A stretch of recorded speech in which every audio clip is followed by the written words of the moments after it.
সাভার এই সাভার আশুলিয়া এলাকার আমরা শিমুলিয়া যে এলাকাটি রয়েছে এখানকার 6টি ইটভাটায় আমরা মোবাইল কোর্ট অভিযান পরিচালনা করেছি এবং প্রত্যেকটি যে আমাদের ইটভাটাগুলো রয়েছে এবং তাদের যে সকল কাগজ রয়েছে সেগুলো আমরা পর্যালোচনা করেছি, তাদের বৈধতা নিয়ে তাদের সাথে কথাও বলেছি। আপনারা জানেন যে ইতিমধ্যে হাইকোর্ট থেকেও কিন্তু রায় হয়েছে এবং তারা চালাতে পারবে কিনা সে বিষয়েও কিন্তু তাদের নির্দেশনা প্রদান করেছি। যেহেতু বৈধতা নিয়েও প্রশ্ন রয়েছে এবং তাদের কাগজপত্র যেগুলো আমরা দেখলাম তাদের অনুমোদনহীনতাও কিন্তু আমরা দেখেছি এবং তাদেরকে প্রত্যেককে আমরা 6 লক্ষ টাকা জরিমানা করেছি। এর মধ্যে 2টি ভাটায় কিন্তু আমরা আংশিক ভেঙে ফেলেছি, ক্লিন যেটি আছে ক্লিন কি ভাঙা হয়েছে এবং প্রত্যেকটি বিষয়ে আমরা ডিই স্যারের সাথেও আলাপ করব এই ভাটাগুলোর বিষয়ে।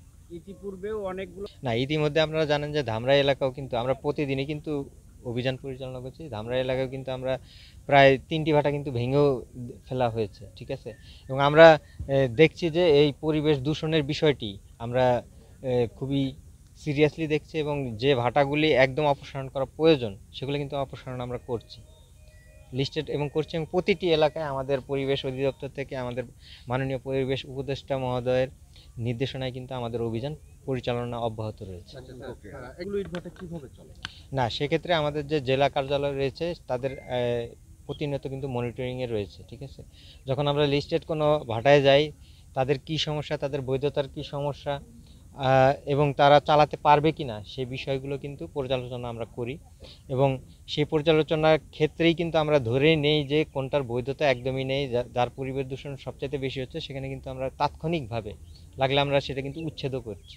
এবং আমাদের জেলা কার্যালয় যেহেতু রয়েছে, ঢাকা জেলা কার্যালয়ের আন্ডারে কিন্তু আশুলিয়া, সাভার কিংবা ধামরাই, সেখানে কিন্তু প্রতিনিয়ত আমাদের ইন্সপেক্টর যারা রয়েছে, পরিদর্শক যারা রয়েছে তারা কিন্তু প্রতিনিয়ত পরিদর্শন করে যাচ্ছে এবং সে বিষয়ে কিন্তু আমাদের রিপোর্ট দিচ্ছে। এবং আমাদের মাননীয় উপদেষ্টা মহোদয় কিন্তু প্রতি সপ্তাহে আপনারা জানেন ধামরাই, আশুলিয়া, সাভারে কিন্তু এই বায়ু দূষণের যে মোবাইল কোর্ট সেই অভিযান কিন্তু পরিচালিত হচ্ছে।